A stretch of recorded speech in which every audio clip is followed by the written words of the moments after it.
이탈리아 북부의 한 마을, 아시아 남자와 결혼한다면 내 딸이라 할지라도 자식을 포기해버리겠다고 말했던 남성.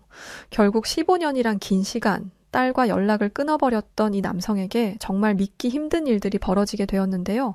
그리고 이후 난생 처음 한국까지 방문했던 이 남성은 큰 충격까지 받게 되었다고 합니다. 과연 어떤 감동적인 사연들이 숨겨져 있던 걸까요? 저는 한국 남자를 사랑한 밀라노에 살던 레티치아라고 합니다. 제가 살던 밀라노는 이탈리아 북부 룸바르디아주의 중심 도시로 로마에 이어 이탈리아에서는 두 번째로 큰 도시이죠. 유럽에서도 중요한 금융과 산업 중심지 중 하나인 곳입니다. 저와 남편 태우는 20년 전 밀라노 대학에서 만났어요. 남편은 교환학생으로 와 있었고 저희들은 참 소소한 연애를 즐겼습니다. 대학생 신분이기도 했지만 교환학생이던 남편은 여유가 없었어요. 밀라노에서의 높은 생활비를 감당하며 살아가기에 다소 무리가 있었죠. 그렇다 보니 사랑하는 만큼 데이트 비용을 쓰기에는 현실적인 무리가 있었지만 저희 두 사람은 그저 얼굴만 바라보고 있어도 손을 잡고 걷기만 해도 참 행복했습니다. 대학에서는 이미 저희 두 사람의 연애는 유명했어요. 많은 친구들이 저희를 보며 그랬죠. 서로 다른 문화를 가졌는데 너희처럼 연애를 하는 걸 보면 뭔가 너희는 정말 헤어지지 않고 결혼할 것 같아. 대학 졸업하고 결혼할 거지? 우리 꼭 초대해 줄 거지? 모두의 바램이자 사실은 당사자인 저희 두 사람의 가장 큰 바램이었습니다. 물론 이 연애가 늘 행복한 것은 아니었어요. 아무래도 서로 다른 문화와 언어에는 장벽이 분명히 존재했고 어려움은 있었습니다. 사소한 문화 차이부터 생활 방식까지 저희들은 연애 초반부터 서로의 다름을 봐야 했고 그걸 이해해야 했어요. 이탈리아 여자였던 제 연애 스타일은 조금은 개방적이고 감정 표현에 숨김없이 아주 솔직했습니다. 제가 좋으면 좋은 거고 싫으면 싫었죠. 그만큼 사랑하는 사람에 대한 애정 표현도 과감했고 스킨십도 자연스러웠어요. 반대로 한국 남자였던 남편은 초반에 아주 신중한 모습을 보여 저를 답답하게 했었습니다. 그러나 그 신중한 시간을 지나고 나니 감정을 서서히 표현하기 시작했죠. 저는 늘 표현했고 남편의 표현은 늘 부족하니 언제부턴가 제가 사랑을 시험하는 질문도 자주 했어요. 태훈이 정말 날 사랑하는 건지 모르겠어. 시작할 때도 오래 걸렸는데 지금은 서로의 감정까지 주고받은 상황에 왜 아직도 자신의 감정에 솔직하지 못하고 자꾸만 주춤거리는 건지 난 이해할 수가 없어. 제발 솔직하게 표현해주면 안 돼? 레티치야, 나 역시 노력하고 있는 거야. 내가 할 수 있는 최선을 다해 감정 표현을 하고 있는 거라고. 서로 다른 걸 인정하고 맞추기로 이해하기로 한 거 아니었어? 저희들의 문제는 이뿐만이 아니었습니다. 자랑은 아니지만 유럽은 약속 시간을 대략적인 개념으로 보는 경우가 많다 보니 5분, 10분 정도 늦는 것은 흔한 일이죠. 그러나 한국은 시간 약속이라는 개념이 꽤 철저했고 약속에 늦으면 예의가 아니라고 생각했어요. 데이트 한 번 하는데 늘 이 시간 약속 때문에도 다툼이 있기도 했습니다. 처음에는 이런 크고 작은 문제들이 겹치면서 정말 이 연애를 계속해도 괜찮을까라는 고민이 있었지만 그 다름을 모두 감내할 만큼 너무도 사랑했어요. 애초에 제가 외국인을 사랑할 줄은 상상도 못했고 외국인과 연애를 할 생각도 해본 적 없는데 이런 제 개념을 모두 깨부신 게 바로 남편이었죠. 저희들은 연애만큼이나 각자의 인생과 미래에도 아주 열중했습니다. 서로 함께하는 미래를 그리기 시작하면서 더 안정적인 삶을 살기 위해서는 우리가 성공해야 한다는 공동의 목표가 생긴 것이죠. 그래서 열심히 공부를 해 좋은 성적을 내고 그 좋은 성적으로 졸업하는 것이 저희 커플의 가장 큰 목표였습니다. 그 이후 저희들은 결혼을 하기로 했고 저희 두 사람의 인생에 있어 걸림돌은 아예 없을 거라 그렇게 생각했어요. 이미 서로 다른 문화는 저희들이 견뎌냈고 아무런 문제가 없었으니 말이죠. 졸업 후 안정적인 상태로 저희 두 사람은 결혼을 결심하고 드디어 제 부모님께 남편 태훈을 정식으로 소개하게 되었습니다. 너무도 떨리는 순간이었어요. 좋은 레스토랑을 예약해두고 제가 결혼하고 싶은 사람이 있다며 부모님께 미리 언지를 드렸죠. 부모님 역시 정말 큰 기대를 하시며 기분 좋게 저희 네 사람이 만났습니다. 그런데 부모님은 남편 태훈을 보자마자 표정이 확 굳었고 아무런 말씀도 하지 않으셨어요. 남편 태훈은 멋쩍은 듯 보였지만 최선을 다해 분위기를 띄우려 노력했습니다. 안녕하세요. 저는 김태훈이라고 합니다. 이어 말을 하려는 남편의 말을 싹 잘라버리고 아버지는 격하게 분노하며 말씀하셨습니다. 레티치야, 너 지금 제정신이야? 너 지금 아시아 남자랑 결혼하겠다는 소리였어? 너 정말 미쳤구나. 당신도 이 사실을 알았던 거야, 몰랐던 거야? 어떻게 아시아 남자랑 결혼하겠다는 생각을 할 수가 있어? 내가 레티치야, 널 어떻게 키웠는데? 상상도 하지 못한 아버지의 반응에 너무도 당황을 했어요. 저보다 더 놀랐을 남편을 대신해 저는 무슨 말이라도 해야 했습니다. 아버지, 지금 왜 그렇게 말씀하시는 거예요? 아시아 남자랑 결혼하면 문제라도 있나요? 이 사람 제가 사랑하는 사람이고 결혼할 사람이라고요. 이렇게 중요한 자리에서 이런 모습을 보이시면 어떡해요? 화를 내려던 것은 아니지만 저 역시 당혹감에 언성이 높아졌고 아버지는 제 말에도 아랑곳하시지 않고 끝까지 말씀하셨어요. 그걸 지금 몰라서 물어? 아시아가 한국은 가난한 나라잖아. 고작 그런 나라 남자 만나서 시집가라고 널 이렇게 키운 줄 알아? 그뿐이니? 상대적으로 동양인 남자들은 비실거리고 약하잖아. 더 말할 것도 없고 결혼이고 뭐고 절대 허락할 수 없으니 당장 헤어지도록 해. 이 땅에 널리고 널린 게 좋은 남잔데 어디서 저런 아시아 남자를 데려와서는? 아버지는 끝내 무례하고 상처받을 말들만 남기신 채 어머니와 나가버리셨죠. 저와 남편 태우는 한참 동안 레스토랑에 앉아 멍하니 있었습니다. 결혼을 반대할 거라는 생각은 단 한 번도 해본 적이 없었기에 너무 당황스러웠어요. 심지어 동양인이라 한국인이라 싫다는 것은 어떻게 해볼 방법조차 없었습니다. 이 사람에 대해 안다면 제가 왜 이 사람을 택했는지 결혼을 하고 싶어 하는지 충분히 이해하실 텐데 마음이 아팠어요. 그 와중에 정말 상처받았을 남편에게 미안했습니다. 내가 대신 사과할게. 정말 미안해. 아버지가 저렇게 말씀하실 줄은 정말 상상도 못했어.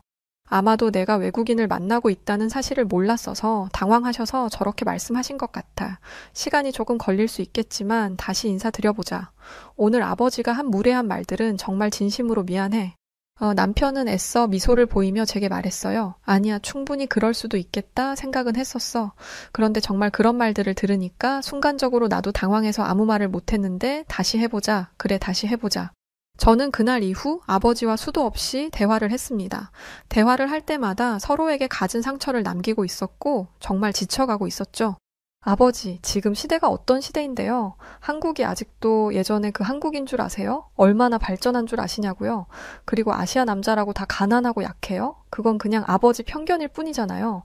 아직 태훈 씨가 어떤 사람인지 제대로 대화조차 해보지 않았으면서 왜 그저 국적 하나로만 사람을 판단하세요? 어떻게 아버지가 그러실 수 있어요? 정말 실망이네요. 이게 다 널 위해서 그런 거지? 내 욕심이겠니? 내가 너보다 살아도 더 오래 살았다.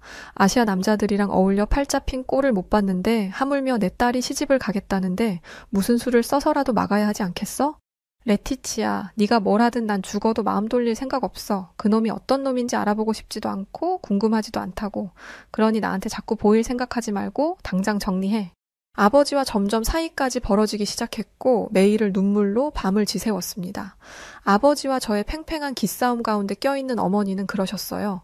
레티치야, 이번만큼은 네가 아버지 뜻에 따라주는 게 어떨까? 여태껏 살며 아버지가 네가 원하는 걸 못하게 막은 적은 단 한 번도 없잖아.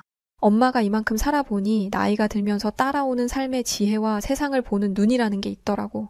아버지도 뭔가 느낌이 좋지 않으니까 막는 거 아니겠어? 어머니는 중립 입장이라고 생각했는데 은연중에 아버지 편에 서 있는 어머니의 말을 들으니 저는 더 무너졌습니다. 결국 엄마도 이 결혼을 반대하고 있었구나. 도대체 왜 그러는 거야? 태훈 씨가 어떤 사람인지 제대로 알지도 못하면서 왜 그러냐고. 왜? 한국 사람인 게 뭐가 문제인 건데 그게 도대체 뭐가 잘못이라고 태훈 씨에 대해서 알아보지도 않고 무작정 반대만 하냐고. 난 절대 포기 못해. 중립을 지킨다고 생각했던 어머니와도 벽을 쌓아버렸고 저는 집에서 온전히 혼자가 되었습니다. 물론 부모님 가슴이 더 찢어질 것을 알았어요. 서로가 너무도 힘든 시간을 보내고 있다는 것을 잘 알고 있었습니다. 그러나 저는 남편 태훈을 결코 포기할 수 없었고 어떻게든 이 결혼을 하고 싶었죠. 한국으로 돌아갔던 남편은 결국 부모님께 다시금 인사를 드리며 완강한 아버지를 설득하기 위해 이탈리아로 왔습니다. 너무 떨렸지만 저희는 주저할 시간조차 없었어요. 집에 가서 아버지께 무슨 말을 들어도 한 귀로 듣고 흘려야 해. 알겠지? 절대 가슴속에 담아두고 상처받지 마. 우리 서로 약속했잖아. 이 모든 과정에서 듣는 말들은 한 귀로 듣고 흘려보내자고. 꼭 그렇게 할 테니까 레티치아 부모님께 너무 언성 높이면서 화내지 말고 그거 하나는 꼭 약속해. 알겠지? 그렇게 굳은 다짐 끝에 다시금 저희 집으로 갔습니다. 어머니께는 미리 가겠다고 귀뜸을 해둔 상태라 저희가 갈 것을 알고 계셨어요. 이내 집안에 들어섰고 인사를 하기도 전에 아버지는 저희를 향해 성큼성큼 다가오셨습니다. 그리고 가만히 여기 서 있으라고 하셨고 이내 제 방에 올라가 큰 캐리어를 가지고 내려오셨죠. 도저히 너랑은 더 대화할 수 없겠구나. 부모가 그렇게 헤어지라고 말리는데 끝까지 네 멋대로 하고 살 거라면 네 짐을 다 싸줄 테니 저 아시아 남자랑 결혼을 해서 살던 말던 네 멋대로 살아라. 내 집에 한 발자국도 들이지 말고 거기서 선택해. 어차피 너희들 멋대로 할 결혼이라면 굳이 우리의 허락이 왜 필요한 거니? 알아서들 선택하고 살아라. 단 그날부로 부모 자식의 연은 끝인 줄 알아. 아버지는 정말 극단적인 선택을 하셨어요. 혹시 몰라 어머니는 아버지께 저희가 온다고 미리 말을 하셨고 듣자마자 제 방에 가서 큰 캐리어에 제 짐을 잔뜩 싸셨죠. 그리고는 오자마자 저렇게 선택을 하라고 하신 겁니다. 정말 속이 답답했어요. 아버지 꼭 이렇게까지 하셔야겠어요? 이 사람이 어떤 사람인지 들어보실 수는 있잖아요. 제가 왜 이 사람과 결혼을 선택했고 부모님 뜻 한번 거스르지 않던 제가 왜 고집 부리며 결혼하려는지 들어는 보셔야죠. 왜 무작정 이렇게 강압적으로만 하시는 거예요? 정말 저랑 연을 끊고 싶으신 거예요? 아시잖아요. 전 이 사람 포기 안 한다는 거. 그래 레티치야. 네 대답은 충분했다. 네 남은 짐은 내가 없는 내일 낮에 와서 전부 가지고 나가도록 해. 그 이후에 있는 짐은 전부 버릴 거니까 그렇게 알고 이제부터 넌 내 딸이 아니다. 2번 다시 찾아오지 말고 연락도 하지 말아라. 나가라. 내 집에서. 아버지는 그렇게 정말로 가족의 연을 끊자며 문전박대를 하셨습니다. 절망 속에 갇혀 한참 동안 주저앉아 펑펑 울었어요. 제가 우는 소리가 들렸을 텐데 정말 들릴 텐데 단 한 번도 나와보지 않으셨죠. 그렇게 2시간이 넘도록 집 앞에서 울고 또 울다 지쳐서 캐리어를 끌고 떠나왔습니다. 이제는 정말 선택해야 했어요. 전 부모와 연을 끊었고 이탈리아에서 살 수가 없었죠. 그나마 남편 태우는 한국에서 자리를 잡고 살고 있었고 저희들이 결혼을 하면 그곳에서 살려고 했었습니다. 내일 집에 가서 내 남은 짐 한국으로 보내고 우리도 바로 한국으로 가자. 부모님 허락을 못 받아서 또 이렇게 연까지 끊어서 너무 슬프지만 잘 살아야지. 잘 살다 보면 분명 좋은 날 올 거라고 난 믿어. 내가 정말 잘할게, 레티치야. 시간이 몇 년이 걸려도 꼭 장인어른 장모님 마음 돌릴 수 있도록 내가 노력할게. 지금은 너무 괴롭겠지만 나 믿고 한국으로 가자.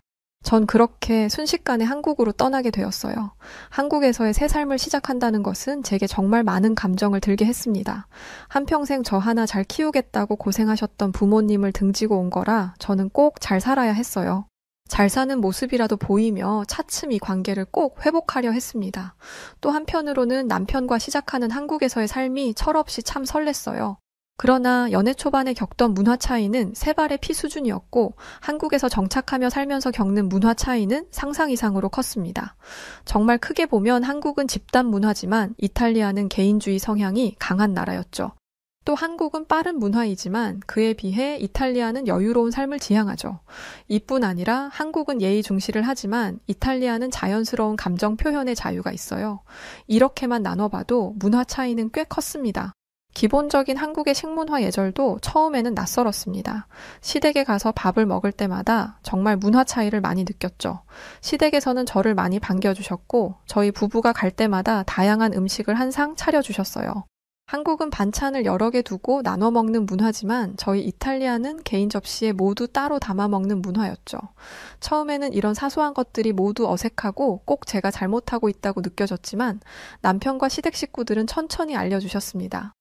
꼭 고칠 필요까지는 없지만 한국에서 살다 보면 한국인들이랑 식사하는 자리가 많아질 거잖아. 그럴 때 알아두면 도움이 될 거야. 혹시 궁금한 거 있으면 물어보고 우리 가족끼리 먹을 때는 레티치아 원래 먹던 대로 편하게 들어. 그렇게 낯설게만 느껴지던 한국의 문화도 점점 적응해 나가기 시작했고 저희 부부는 2 아이도 낳았어요. 아이를 낳고 나니 이전보다 더 큰 행복함이 몰려왔습니다. 둘째 때는 덜했지만 첫 아이를 낳을 때는 정말 부모님이 너무도 보고 싶었어요. 그래도 남편과 시어머니가 손을 꽉 잡아주시며 곁을 지켜주셔서 보고 싶은 간절함을 달랠 수 있었습니다. 2 아이를 키우다 보니 부모님께서 저를 어떤 마음으로 키우셨을지 더 뼈저리게 느껴졌어요. 그럴 때마다 가슴이 찌릿했고 참 그립고 보고 싶었습니다. 그나마 보고 싶은 마음을 달랠 수 있는 것은 핸드폰 속에 담겨있는 부모님의 사진과 영상들이 전부였어요. 보고 또 본 그 사진과 영상들을 항상 보고 또 보며 아픈 마음을 달랬습니다. 그런데 이렇게 살다 보니 언제 부모님께 다시 연락을 해야 할지 모르겠더라고요. 한참을 고민한 끝에 전 어머니께 연락을 해봤습니다. 놀랍게도 어머니는 제 전화를 받으셨죠. 엄마, 잘 지내고 있는 거지? 나야 레티치야. 정말 보고 싶어서 너무 보고 싶어서 연락했어. 나는 그이랑 잘 지내고 있어. 애도 2이나 낳았고 한국에서의 생활도 너무 행복해. 그래서 엄마랑 아버지랑 보여주고 싶은데 아버지는 아직 어렵겠지? 어머니는 제 목소리에 오열을 하시며 말씀하셨어요. 왜 이제야 연락했어 왜? 얼마나 기다렸다고. 아무리 아버지가 그랬다고 해도 엄마한테는 연락을 해줬어야지. 너 잘 살고 있는 거면 됐다. 아버지 고집을 누가 말려. 아무도 네 얘기 꺼내지도 못해. 레티치야, 엄마랑은 연락하고 지내자. 애를 둘씩이나 낳았다니 이게 다 무슨 일이야. 어머니와 한참 동안 대화를 했습니다. 그간 서로 물어보고 싶었던 것도 많았고 하고 싶은 말도 너무도 많았죠. 그 과정에서 저희 아이들 사진도 보여드렸고 영상도 보내드렸어요. 어머니는 한참을 말없이 보시며 너무 예쁘다는 말만 반복하셨죠. 당장이라도 부모님 집으로 가서 얼굴도 보고 아이들도 보여드리고 싶었습니다. 그러나 어머니를 통해 들은 아버지는 여전히 고집스러우셨고 세월이 지났지만 저를 만나려 하지 않으셨어요. 그날 이후 정말 관계는 끊어졌다는 말만 반복하셨다고 하셨습니다. 시간이 흐르면 자연스럽게 관계 회복이 될 거라고 믿었던 제 생각과는 전혀 다른 방향으로 흘러가는 것 같아서 마음이 아팠어요. 저도 이제 나이가 들었고 그만큼 부모님도 연세가 많아지셨죠. 저희들이 함께 살아갈 날은 점점 줄어들고 있는데 이렇게 서로 떨어져 미워하고 있다는 이 현실이 참 가슴 아팠습니다. 어머니와는 그날 이후 종종 연락을 하며 지냈고 무엇보다 아이들의 사진 보는 것을 너무 행복해 하셔서 자주 보내드렸어요.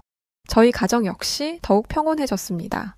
한국에서 이미 성공적으로 자리를 잡았던 남편에게 더 좋은 소식이 들려왔죠. 남편은 해외 영업부 임원으로 승진을 했고 전 능력 있는 남편을 한껏 축하해줬습니다. 기필코 해낸다고 하더니 역시 대단해. 내가 당신 이렇게 훌륭한 사람인 거 알아서 당신 하나 믿고 한국 와서 사는 거잖아. 정말 고생했어. 축하해. 당신 덕이 크지. 내가 일할 수 있도록 집중할 수 있도록 당신이 내 조를 워낙 잘해줬어야지. 애들도 잘 키워줬고 내가 더 고맙지. 그리고 정말 나 하나 믿고 온 당신인데 내가 돈방석은 아니어도 호강은 시켜줘야지. 안 그래? 저희 부부는 여전히 사이가 좋았고 형편도 좋았습니다. 단지 가족의 인정을 받지 못하는 그 아픔과 슬픔이 너무도 컸지만 그 속에서도 저희의 행복을 찾아가며 살아가고 있었어요. 그래도 어머니와 연락을 하며 지내면서 조금은 마음속에 작은 활기가 돌았습니다. 그런데 제 욕심이 너무 과했을까요? 혹시나 하는 마음에 저는 진심이 담긴 손편지를 가족들에게 장문으로 썼고 아이들의 사진과 저희 부부가 사는 모습 등을 담은 한국에서의 삶을 담은 사진들을 이탈리아로 보냈습니다. 그런데 반송이 되길래 혹시나 싶어 몇 번을 시도했지만 이건 고의적으로 받지 않는다는 것을 알았어요. 결국 어머니와 몰래 연락을 하고 있다는 사실까지 아버지가 아셨고 그 이후 어머니와 연락을 할 수 없었습니다.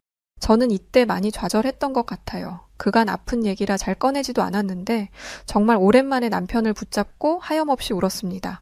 그냥 엄마랑 연락하는 걸로 만족할 걸 내가 괜히 욕심을 부려서 결국은 연락도 못하고 내가 왜 그랬을까?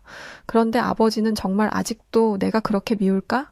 나 이렇게 잘 살고 있고 내가 행복하다는데 왜 아직도 받아주지 않으실까? 남편은 그런 저를 꽉 안아주며 말했어요. 레티치아 잘못이 아니야. 이건 그만 울고 진정해봐. 곧 휴가 내서 애들 데리고 이탈리아 다녀오자. 이렇게 편지만 보낼 게 아니라 다시 정식으로 또 인사드리러 가보자. 그렇게 몇 번이고 해보면 분명 좋은 결과가 있을 거야. 남편은 늘 제게 미안해했고 저는 늘 그런 남편에게 미안했습니다. 그래서 저희 두 사람에게 저희 가족 얘기는 거의 금기어처럼 여겨졌고 서로 꺼내지 않고 각자 가슴에 품고 살아왔죠. 그런데 이날은 너무 좌절한 나머지 오랜만에 묵힌 감정을 서로 쏟아냈고 오히려 그러고 나니 홀가분해졌어요. 한껏 감정을 쏟아내고 힘이 들었지만 저는 이제 두 아이의 엄마로 살아가고 있기에 제 기분이 좋지 않다고 멋대로 굴 수 없었습니다. 쉬고 싶었지만 정해진 일정을 소화해야 했고 그렇게 또 아이들을 키우며 살다 보니 정신없이 시간은 흘렀어요. 역시나 늘 그랬던 것처럼 한때의 꿈이라 생각하며 가슴에 묻어두고 저는 제 인생을 살아갔습니다. 그러던 어느 날 밤이었죠. 이 한밤중에 제게 전화를 할 사람이 없는데 전화가 와서 잠결에 깜짝 놀랐어요. 어쩐지 번호가 이상해 곧장 받아보니 바로 어머니였고 아주 다급한 목소리로 말씀하셨죠.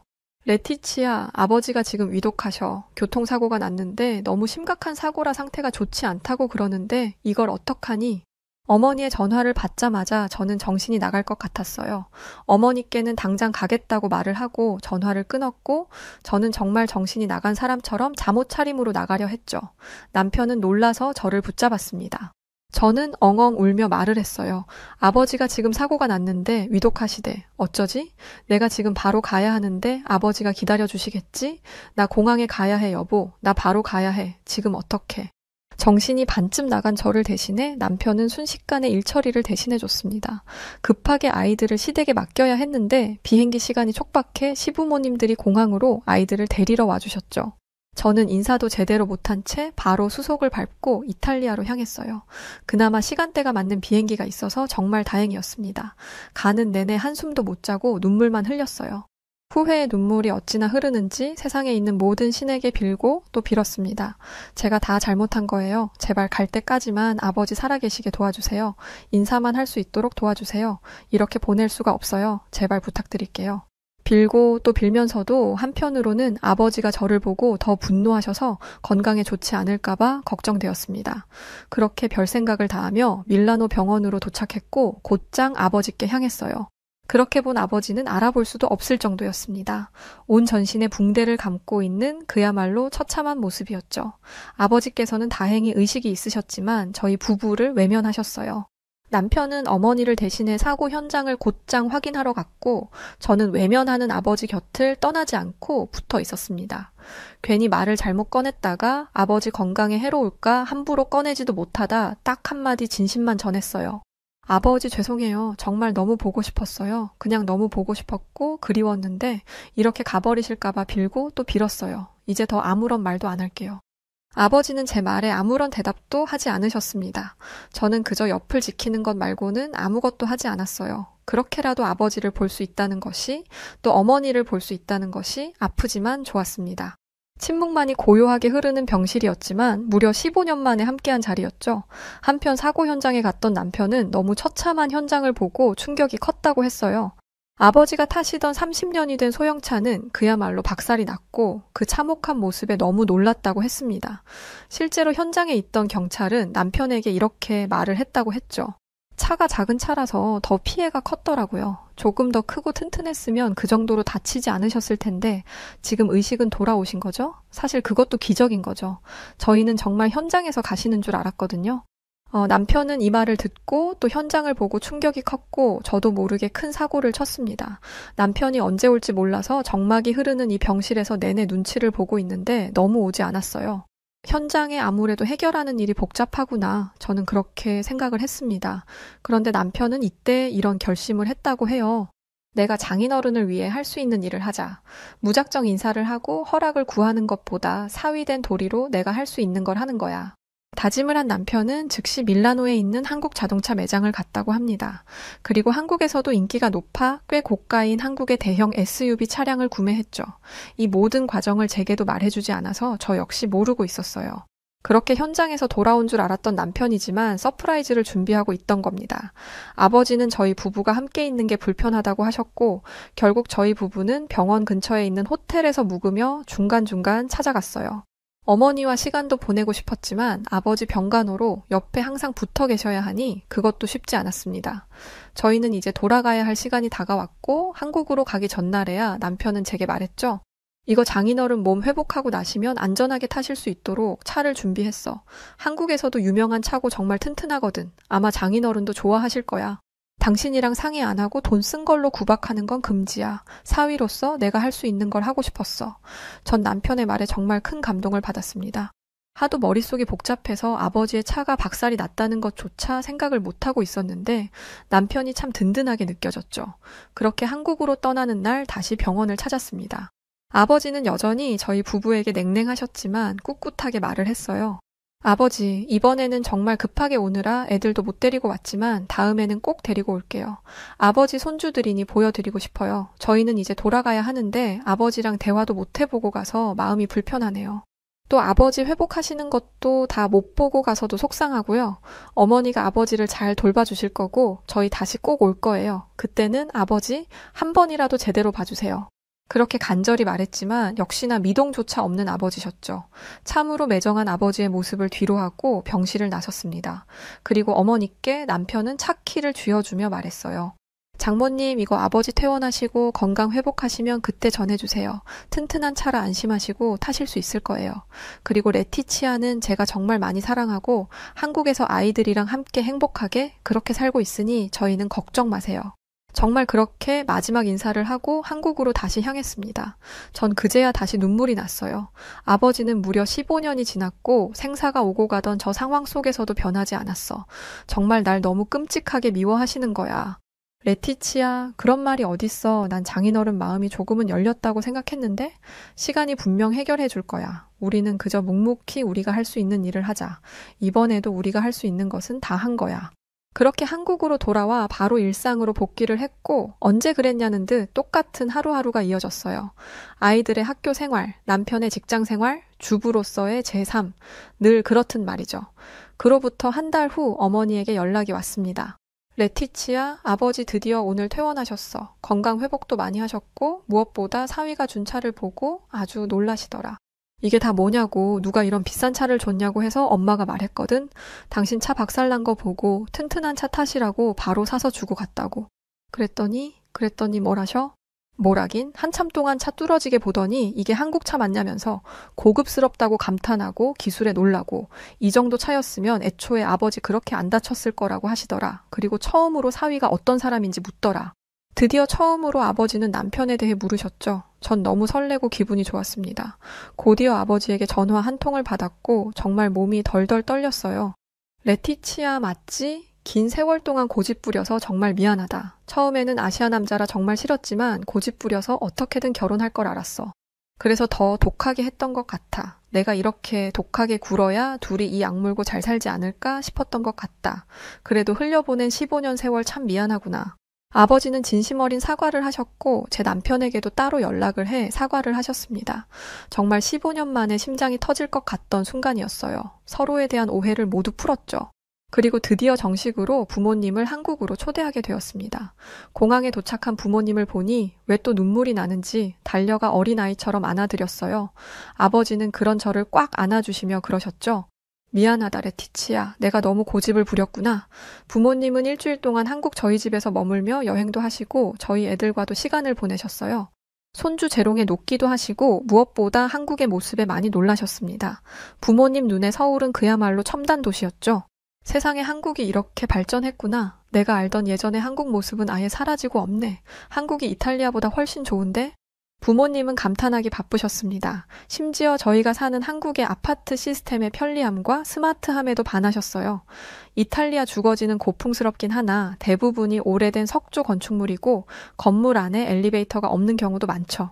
그에 비해 한국 아파트는 최첨단 시스템을 장착하고 있는 스마트한 시설이라 부모님의 입장에서는 놀랄 법도 하셨습니다. 저희 온 가족이 함께했던 한국에서의 일주일은 15년 세월을 무색하게 할 정도로 너무도 많이 웃고 행복한 시간이었어요. 이제는 분기별로 자주 보기로 했지만 저 일주일은 평생 잊을 수 없는 날이죠. 가시기 전에 제 아버지는 남편을 꽉 안아주시며 그러셨습니다. 태운 내 사위, 내 딸을 행복하게 해줘서 정말 고맙네. 내가 그렇게 상처를 줘서 미울 법도 한데 이렇게 행복하게 살게 해주고 있었다니 정말 고맙네. 늙은이가 편견에 갇혀 너무 무지했네. 그리고 자동차 선물도 고맙고 이제는 자주 보고 살자고. 그렇게 정말 저희들은 15년 만에 정식으로 가족이 되었고 이제 또 다른 새로운 시작이라고 저는 생각합니다. 거리가 멀긴 하지만 저희가 못 가면 부모님이 한국으로 오시기도 하고 또 한국으로 오시는 걸 워낙에 좋아하셔서 어떻게든 자주 만나려 노력하고 있어요. 서로 다른 문화의 차이를 극복하고 온전한 가족이 된 이야기였습니다. 저명한 독일 베를린 자유대학 교수의 아들, 정말 두 손 두 발 다 들 만큼 말썽을 피우는 아이라는 게 온 마을에 퍼졌을 만큼 심각한 상태에 놓여 있다고 합니다. 하지만 한국인 어른들을 만난 뒤로 소문난 말썽쟁이는 정말 소름 끼치게 변해버렸다고 하는데요. 이로 인해 교수가 살던 이 마을 역시도 모두 이 한국인을 찾아가는 해프닝까지 벌어졌다고 합니다. 과연 무슨 일이 있던 걸까요? 안녕하세요. 저는 독일 베를린 자유대학교에서 교육심리학 교수로 있는 38살 마리아 슈미트라고 합니다. 저는 저명한 대학의 심리학 교수지만 세상 모든 사람들의 심리를 간파하기란 쉬운 일이 아닙니다. 특히 제 12살짜리 아들 루카스의 심리는 더더욱 이해하기가 어려워요. 제가 대체 뭘 잘못했는지 모르겠지만 루카스는 말썽꾸러기 그 자체입니다. 아무리 어르고 달래도 제자리에 가만히 앉아있는 법이 없어요. 사고만 치는 아들을 그냥 둘 수가 없어서 늘 걱정이 많았습니다. 그래서 주의력 결핍 장애가 아닌가 싶어서 여러 가지 검사까지 했을 정도이니 얼마나 저희 아들이 심각한 상태에 있는지 이해가 되실 거라고 생각합니다. 그래서 저는 아이들 교육 관련한 영상들을 유튜브에서 많이 찾아봤었어요. 그런데 그러다 우연히 한국에 관련한 콘텐츠를 보게 된 적이 있는데요. 영상에서 보게 되었던 한국의 교육 체계는 심각했습니다. 감히 우리 독일에서는 상상도 할 수 없는 시간대까지 공부를 하는 학생들을 보면서 많이 놀랬었거든요. 또한 한국의 교육 경쟁은 어마어마했죠. 아이들을 한계까지 몰아붙이는 교육을 보면서 무섭기까지 했었어요. 아마 그때 이후로 한국에 대한 기억이 좋지 않았던 걸로 기억해요. 딱히 나쁜 감정도 없었지만 심각한 상태에 있는 아들을 개선시키는 것에 대입하려는 생각조차도 안 했거든요. 이때까지만 해도 그랬습니다. 하지만 지금 저의 머릿속에 한국은 그야말로 은인과도 같은 국가로 자리 잡아 있어요. 정말 파란만장했던 일들이 있었습니다. 지금 독일에는 한국의 붐이 일고 있어요. 물론 어느 유럽국들도 마찬가지겠지만 요즘 온몸에 소름이 돋을 만큼 실감하고 있답니다. 한국을 오해했던 시절에 저는 저희 아들 루카스를 두고 내 자식이지만 정말 너무 어렵다라고 생각했을 정도로 아들에 대한 고민이 매우 컸었어요. 혹시 저와 남편이 루카스를 오냐오냐 키운 것처럼 생각할 수 있는데요. 이 부분에 있어서는 정말 억울합니다. 저는 단 한 번도 루카스를 오냐오냐 키우지 않았어요. 밥을 먹지 않는다고 떼를 쓰면 그 자리에서 밥을 치우고 주지 않습니다. 한 번 말한 것은 꼭 지키고 쉽게 말을 바꾸지도 않고요. 그러나 루카스는 제가 강하게 나가면 나갈수록 더욱 엇나가는 모습을 보여주었고 학교에서 쫓겨날 위기에 처하기까지 했습니다. 이유는 루카스가 다른 아이들에게 시비를 걸고 때로는 폭력적인 행동을 보이기까지 했기 때문이었죠. 제 얼굴에 침 뱉는 것 같아서 말하기 부끄럽지만 제 아들 루카스는 선생님께 욕설을 하다 걸리거나 어른들에게 무례한 태도를 보이기도 했습니다. 솔직히 제 아들이지만 학교에서 쫓겨난다고 해도 할 말 없어요. 그런데 그래도 엄마인지라 루카스를 포기하고 싶지 않더라고요. 고작 12살밖에 안 된 루카스에게도 기회는 있을 거라고 생각했죠. 그런데 한국은 어떤지 모르겠지만 독일은 이런 부분에 있어서 가차 없습니다. 딱 한 학기만 지켜보고 행동이 개선되지 않으면 다른 학교를 구해야 할 거라는 학교의 통보를 받았거든요. 그래도 다행인 것은 이 통보를 받았을 때가 여름방학의 시작점이었다는 것이었습니다. 저와 남편 토마스는 머리를 맞대고 어떻게 이 천둥벌거숭이 같은 아들을 개과천선하게 할 수 있을지 고민하기 시작했어요. 그러던 어느 날 남편이 좋은 생각이 났다면서 한 팜플렛을 들고 오더라고요. 그건 다름 아닌 가라테 도장의 모집 팜플렛이었습니다. 팜플렛을 보는데 혹할 만한 내용이 굉장히 많았어요. 가라테를 수련해야 하는 이유라고 해서 자제력 향상, 집중력 강화, 자신감 향상, 왕따 및 폭력 예방 등의 온갖 장점들이 나열되어 있었거든요. 그런데 그 중에서도 제 눈길을 확 끌어당긴 건 말썽꾸러기 아이들의 문제 행동 한 달 안에 교정해 드립니다. 라는 멘트였습니다. 이걸 봤는데 어떻게 등록을 안 할 수 있겠어요? 저는 남편 토마스에게 당장 루카스를 이곳에 보내자고 말했고 루카스도 의외로 이곳에 가는 걸 썩 방해하더라고요. 저희 부부는 잘 됐다 생각하며 다음 주 월요일이 박는 대로 도장에 가기로 했습니다. 그런데 루카스를 가라테 도장에 보내기로 결심한 바로 다음 날 저와 친하게 지내는 이웃 주민인 한나가 자기 아들이 태권도를 배우기로 했다고 말하더라고요. 저는 한나에게 태권도보다는 가라테가 훨씬 훌륭한 운동인 것 같다고 말했습니다. 태권도에 대해서 잘 아냐라는 질문에는 딱히 할 말이 없었어요. 왜냐하면 가라테가 훨씬 훌륭한 운동일 거다라는 제 말에는 한국을 별로 좋아하지 않는 제 생각이 은연중에 깔려 있었거든요. 그러나 제 말에도 그럴 만한 근거가 있었습니다. 한국의 교육에 관한 다큐멘터리를 본 적이 있는데 한국 학생들에게 한국은 정말 지옥 그 자체였어. 아이들을 극심한 교육 경쟁으로 몰아넣고 아이들을 한계까지 몰아붙이는 교육을 하지. 한국이 똑똑한 나라인 건 사실이지만 이런 식으로 아이들을 몰아붙여서 얻은 지식이 과연 의미가 있는 걸까? 네, 맞습니다. 제가 사연 초반에 말씀드렸던 부분이었어요. 유튜브에서 한국 교육열에 대한 영상을 봤던 것이 분명 제 머릿속에 영향이 있었습니다. 하지만 저의 이웃 주민 한나는 대체 그게 태권도랑 무슨 상관이냐라는 표정으로 저를 보더라고요. 저는 답답한 마음에 가슴을 쾅쾅 치면서 답답한 마음을 말했습니다. 태권도장에 보내는 것도 교육의 일종이잖아. 학교에서 책만 보는 게 교육은 아니라는 의미야. 너는 너의 아들이 태권도장에서 뭘 배우고 올지 걱정되지도 않는 거야. 그러자 한나는 제가 별걸 다 걱정한다는 듯이 저를 안심시키려는 듯 말했어요. 마리아, 왜 그렇게 태권도를 못마땅하게 생각하는 거야? 태권도는 올림픽 정식 종목으로 채택될 정도로 전 세계에 인정을 받는 스포츠야. 그리고 무술뿐만이 아니라 예절과 발음을 배울 수 있어. 저는 마지막이라는 생각으로 한나를 설득하며 말했어요. 글쎄다. 나는 우리 아들 루카스를 가라테 도장으로 보내기로 했어. 가라테도 올림픽 정식 종목으로 알고 있는데? 그런데 한나가 굉장히 깜짝 놀라면서 황당하다는 듯 말을 하더라고요. 뭐? 무슨 말이야? 말이야. 가라테는 올림픽 정식 종목이 아니야. 말도 안 돼.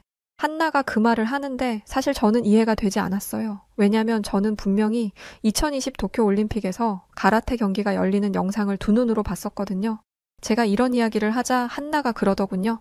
그건 올림픽 정식 종목이 아니라 일본이 올림픽을 개최하면서 임의로 가라테 경기를 임시 채택한 거야. 원래 개최국은 자신들이 자신 있고 자국에서 인기 있는 경기들을 종목으로 채택할 수 있거든. 올림픽 정식 종목은 태권도야. 그리고 가라테는 안 되는데 태권도는 되는 이유는 태권도가 가라테보다 훨씬 국제적으로 인기가 많고 국제적으로 활발히 보급되었기 때문이야. 우리 지역만 봐도 그래. 태권도장은 10개가 넘어가는데 가라테 도장은 겨우 하나밖에 없잖아. 이 얘기를 들으니까 저도 모르게 움찔하게 되더라고요. 사실 저는 일본이 한국보다 선진된 나라라는 인식을 가지고 있었습니다. 근데 이건 저뿐만이 아니라 대부분의 사람들이 그렇게 생각하죠.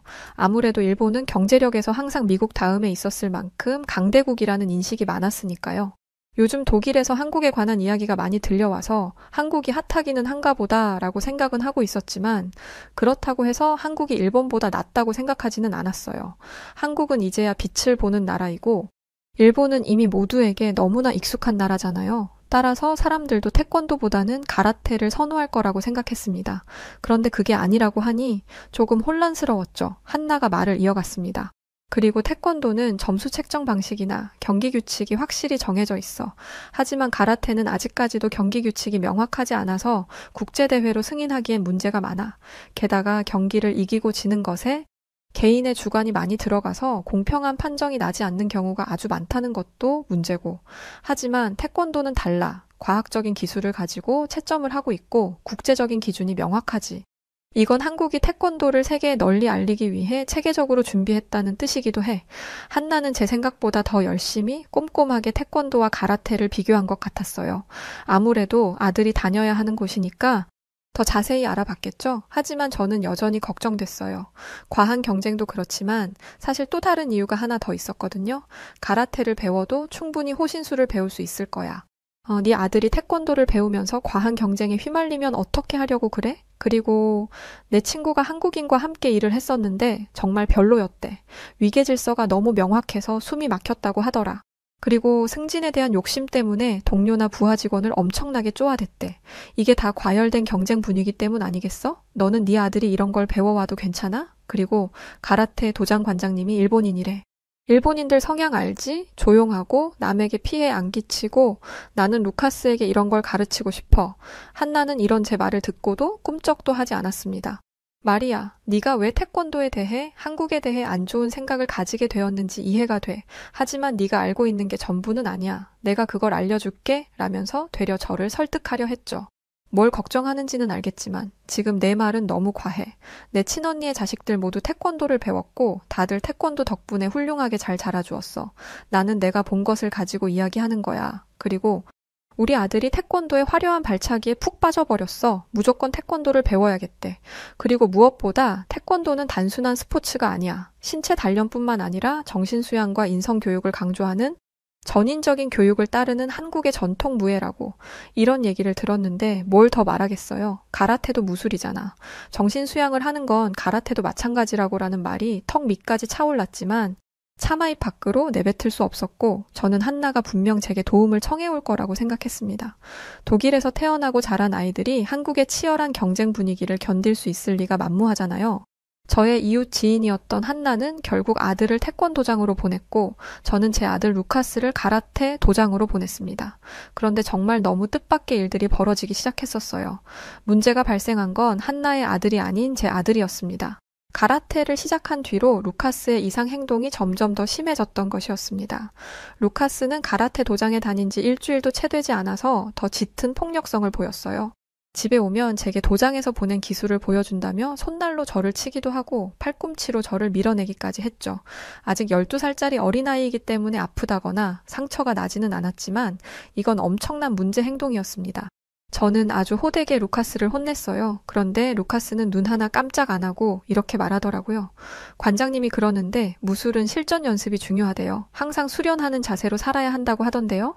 저는 가르침 받은 대로 했을 뿐이에요. 저는 루카스가 뭔가 단단히 오해했다 싶어 관장님에게 연락을 했습니다. 항상 수련하는 자세로 살아야 하는 건 맞겠지만 그게 아무 때나 시도 때도 없이 주먹을 휘두르라는 의미는 아니잖아요. 그런데 일본 가라테 관장님의 말을 들으니 정말이지 기가 차더라고요. 루카스가 제대로 배웠네요. 무술은 실전이 중요하죠. 평상시에도 수련을 한다니 오면 칭찬을 해줘야겠네요. 칭찬이란요? 수련이든 뭐든 집에서 부모에게 힘을 쓰는 건데 이걸 칭찬하겠다는 건가요?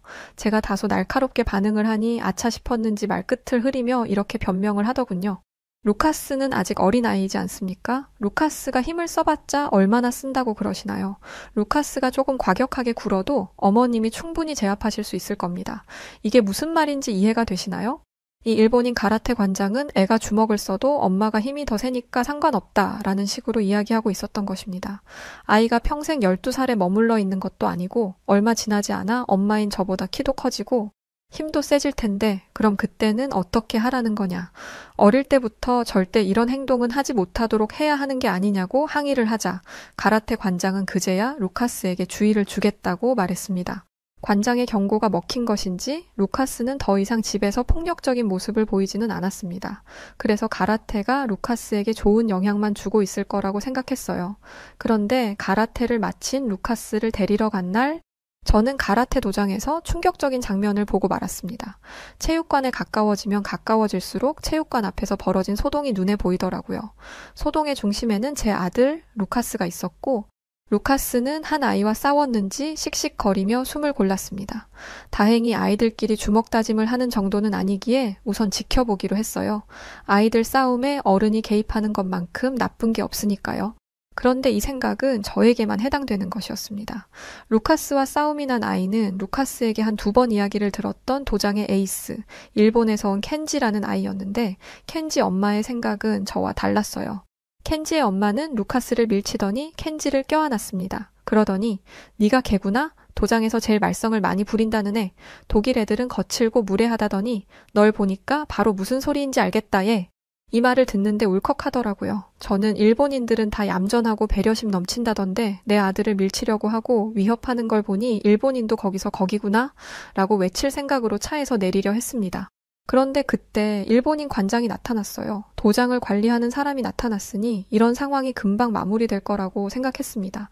하지만 그건 아니었어요. 관장은 전후 사정을 듣지도 않고 켄지의 엄마에게 독일 애들이 원래 고집이 세고 말을 잘 안 듣습니다. 천성이 이런 애들을 저희가 어떻게 계도할 수 있겠습니까? 그냥 그러려니 하고 넘어갈 뿐이죠. 라는 말을 하더라고요. 믿었던 관장이 루카스가 보는 앞에서 루카스를 모욕하자 더 이상 참을 수가 없었습니다. 저는 큰 목소리를 내며 차에서 내렸어요. 지금 뭐라고 한 건지 당장 똑같이 말해봐요.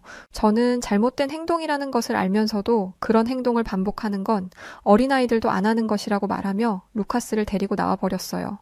게다가 어리고 약한 아이 앞에서는 할 말 못할 말 다 하면서 어른이 나타나니까 꼬리를 내리는 모습이 꼴이 정말 꼴도 보기 싫더라고요. 이후 집으로 온 저는 루카스에게 충격적인 이야기를 듣게 되었습니다. 가라테 관장은 극단적인 극우 성향의 사람이었어요. 운동을 할 때마다 아이들에게 제국주의의 정점에 서 있던 독일과 일본이 힘을 합쳐서 다시 일어서야 한다라는 가르침을 했더라고요.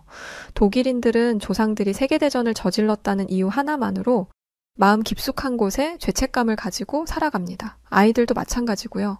그런데 이 가라테 도장의 관장이 이 모든 것을 뒤집어 엎으려고 했던 거예요. 게다가 관장은 일본 학생과 다른 나라 학생들을 굉장히 차별했다고 합니다. 특히 켄지와 루카스를 많이 비교했다고 해요. 켄지보다 루카스가 좀 더 깔끔한 발차기를 했음에도 불구하고 켄지에게는 역시 일본인의 피가 흐르는 켄지를 따라갈 사람은 없구나 라고 말하면서 루카스에게는 루카스, 네가 이걸 성공한 건 네가 또래보다 덩치가 좀 크기 때문이야. 그러니까 자만하지 마. 알겠어? 라고 말했다고 하더군요.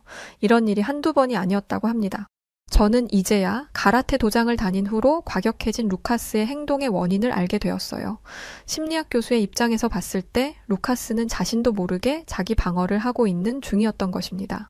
관장의 말대로 집에서까지 수련을 빙자한 힘을 휘두르면 관장에게 인정받을 수 있을 거라 생각한 것이었죠. 게다가 가라테라는 운동의 특성상 가라테는 한계를 깨기 위해 아이들을 극도로 몰아세우는 특징이 있었습니다. 게다가 그 한계라는 것도 별 그지 같은, 아니 의미 없는 것들이었어요. 기합만으로 상대를 제압할 수 있어야 한다면서 관장님 마음에 드는 소리를 낼 때까지 소리만 지르게 했었대요.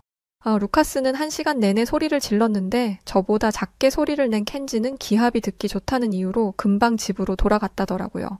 가라테 도장에 다닌 이후 악에 바친 행동만 하던 루카스가 눈물을 뚝뚝 흘리며 이런 말을 하는데 저 스스로가 원망스럽더라고요. 루카스가 왜 도장에 다녀오면 목이 쉬어 있는지를 알게 된 저는 심란한 마음으로 멍하니 집 앞에 앉아 있었습니다. 그런데 마침 맞은편 한나의 집 앞으로 차가 한 대 서더라고요. 차에서 내린 사람은 한나의 딸인 헤일리였습니다. 헤일리가 입고 있는 도복을 똑같이 입고 있는 어른이 차에서 내린 순간 저는 놀라운 광경을 목격하고 말았어요. 바로 헤일리가 자신을 데려다준 어른에게 공손하게 인사를 했기 때문이었죠. 저는 눈을 껌뻑거리며 지금 제 눈앞에 펼쳐지고 있는 이 기이한 상황에 대해 이해하려고 노력했습니다. 심지어 헤일리는 두 손을 배꼽 위에 가지런히 모으고 허리를 숙여 인사를 하고 있었는데 독일에선 한 번도 못 본 그 인사법이 생소하면서도 보기 좋더라고요. 한눈에 존경을 표현하는 방식이라는 걸 알 수 있었죠. 더 인상적이었던 건 헤일리를 데려다준 어른이었어요. 아마도 한국 태권도 도장의 관장일 거라고 생각했죠. 그 한국인 태권도 관장은 헤일리가 인사를 할 때까지 정자세를 유지하고 있다가 헤일리가 인사를 마치면 다정하게 마무리 인사를 건넸습니다. 아이가 인사하는 것을 당연하게 여기지 않고 상호 존중하는 태도를 보여줬던 거죠. 순간 일본 가라테 도장에서 루카스가 당했던 취급이 떠올랐어요. 가라테 관장은 루카스를 무시하고 깔보고 괴롭히기까지 했는데 헤일리를 가르치는 것으로 보이는 한국의 태권도 관장님은 전혀 그런 모습이 아니었습니다. 저는 그 즉시 헤일리의 집 앞으로 뛰어갔어요. 그리고 한국인 태권도 관장님에게 우리 루카스를 보내도 되겠냐고 물었죠. 안녕하세요. 저희 아이가 많이 말썽을 부려요. 최근 가라테 도장에서 운동을 했었는데 그때 뭔가를 잘못 배웠는지 최근 들어 공격성이 더 심해졌고요. 태권도장에 가면 다른 아이들과 문제를 일으킬까봐 걱정이네요. 그런데 혹시 저희 아들 루카스도 태권도장에 보내볼 수 있을까요? 솔직히 이 말까지 했으니 루카스를 가르치는 건 좀 어려울 것 같다고 말할 줄 알았습니다. 믿져야 본전이라고 생각하며 물어본 거였거든요. 그런데 정말 놀랍게도 태권도 관장님은 잠시 고민하는 듯 하더니 아이 이름이 루카스라고 했죠. 내일 저희 도장으로 데려오시겠어요? 제가 도움을 드릴 수 있을 것 같네요. 라고 아주 자신감 있게 말씀하셨습니다. 믿었던 가라테 도장에서 뒤통수를 시원하게 맞은 참이라 두렵고 떨리는 마음이 들었지만 말괄량이 헤일리가 변화된 모습을 생각하며 루카스의 손을 잡고 태권도장으로 향했습니다. 루카스도 가라테 도장에서의 경험 때문에 두려웠는지 안 가겠다고 고집을 부렸지만 딱 3번만 가보라는 제 설득에 억지로 발을 옮겼습니다. 태권도장에 도착한 순간 저는 확신했어요. 여기라면 우리 루카스를 바꿀 수 있다라고 말이죠. 태권도장의 분위기는 제가 생각했던 것과 전혀 달랐습니다. 저는 한국의 교육열이 너무 뜨겁다고 들었다 보니 태권도장도 매우 엄숙할 것이라고 생각했어요. 감히 잡담 같은 건 하지도 못할 거라 생각했죠. 그런데 태권도장에서는 아이들과 선생님이 화기애애하게 대화를 하기도 하고 놀이를 하기도 했습니다. 그런데 그렇게 놀다가도 수업에 들어가면 장난꾸러기처럼 뛰어다니던 아이들이 자기 자리에 똑바로 서서 진지하게 수업을 듣더라고요. 게다가 그 순간이 되면 친구처럼 놀아주던 선생님들도 카리스마를 장착한 채 아이들에게 태권도를 가르쳤습니다. 저는 수업을 참관하면서 태권도 특유의 절도 있는 동작에 놀라웠어요. 게다가 가라테는 공격 위주로 가르치기 때문에 루카스가 그런 것만 배우지 않을까 걱정했었는데 태권도는 아이들에게 방어 위주로 가르치더라고요. 그래서 공격력이 낮은 운동인가 싶었는데 선생님이 시범으로 발차기를 보여주는 부분에서 저는 뒤로 까무러칠 뻔했습니다. 다른 선생님 한 분이 매트를 몸 앞에 두고 준비 자세를 취하시는데 솔직히 그거 보고는 너무 비장하게 준비하는 거 아니야? 라고 생각했었어요. 무슨 황소와의 결투를 하는 것처럼 몸을 낮추고 웅크리더라고요. 그런데 다른 선생님이 매트를 향해 다리를 뻗은 순간 무언가 폭발하는 듯한 소리가 나더니 매트를 잡은 선생님이 뒤로 몇 발자국이나 뒤로 밀려나고 말았습니다. 그런데 더 놀라운 게 뭔지 아세요? 엄청난 파괴력의 발차기를 한 분은 여자였습니다. 저도 여자이기는 하지만 남자와 여자의 힘의 차이는 어쩔 수 없는 거라고 생각해요. 성별에서 오는 차이는 있을 수밖에 없으니까요.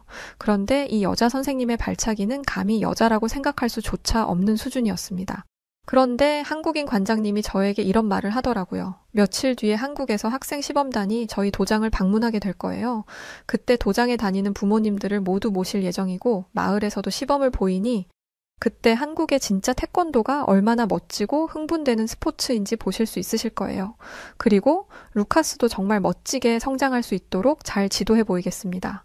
라면서 저의 걱정을 사라지게 하는 말씀을 해주셨어요.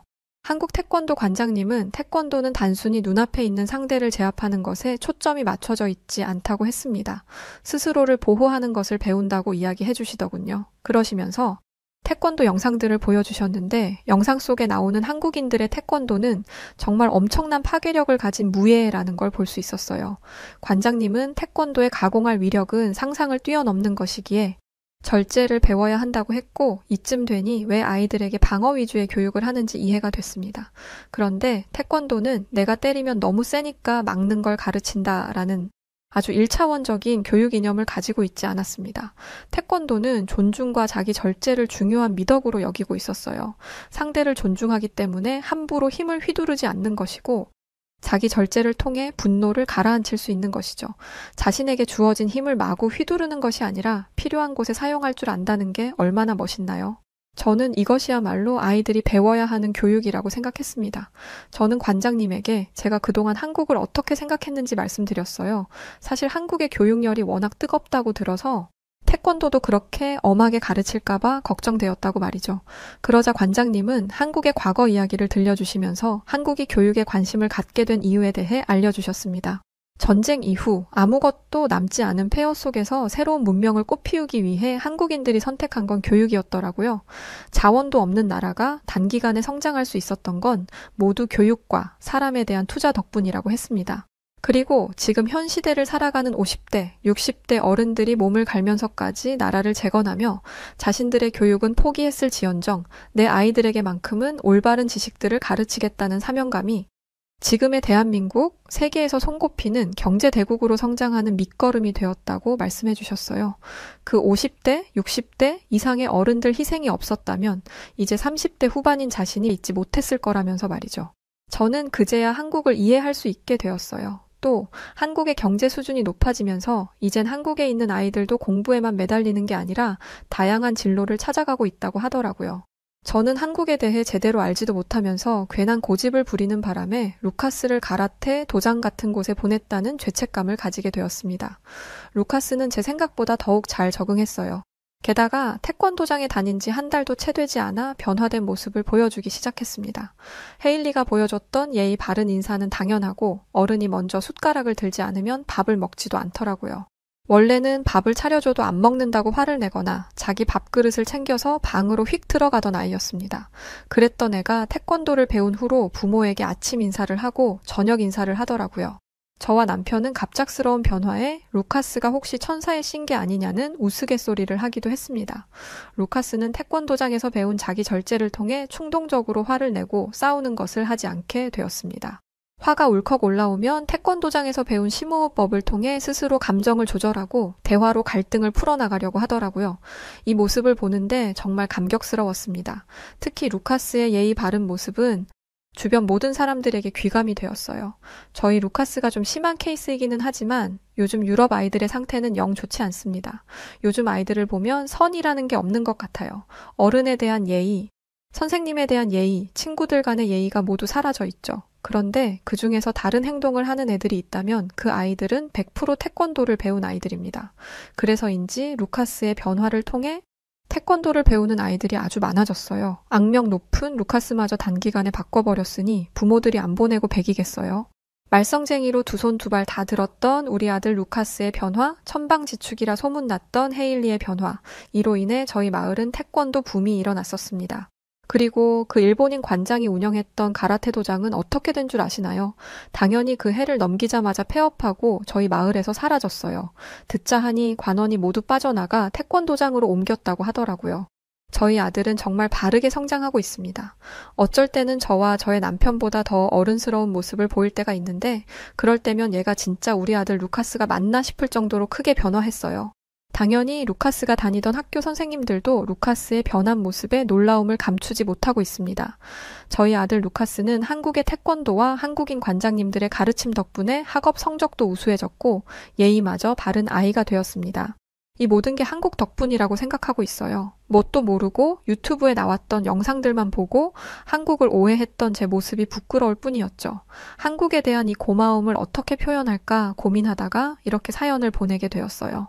다시 한번 한국의 태권도에 대한 우수함을 알게 되어서 기쁩니다. 그리고 저희 아들을 정말 사람 만들어준 한국인 태권도 관장님 외 지도진 분들께 진심으로 감사하다는 인사 드리고 싶습니다. 한국인 여러분들 존경합니다. 네, 오늘 사연 여기까지입니다. 제가 알아보니 한국에서 태권도 라이센스는 해외에서 엄청나다고 해요. 실제로 당시에 시범을 왔던 한국인 아이들이 해외에서 명예시민증까지 받았다고 하더라고요. 이렇게 우리 대한민국의 고유 전통 무술들이 세계에서 명성을 떨치고 있다고 하니까 굉장히 뿌듯하고 기쁘네요. 자, 오늘 사연 어떠셨나요? 사연이 즐거우셨다면 구독, 좋아요 부탁드리고요. 그럼 지금까지 저는 사연을 전달해드린 여우튜브 송은지였습니다. 더 좋은 영상으로 찾아뵐게요. 영상 끝까지 시청해주셔서 고맙습니다. 그리고 우리 구독자 여러분들 모두 사랑하고 감사합니다.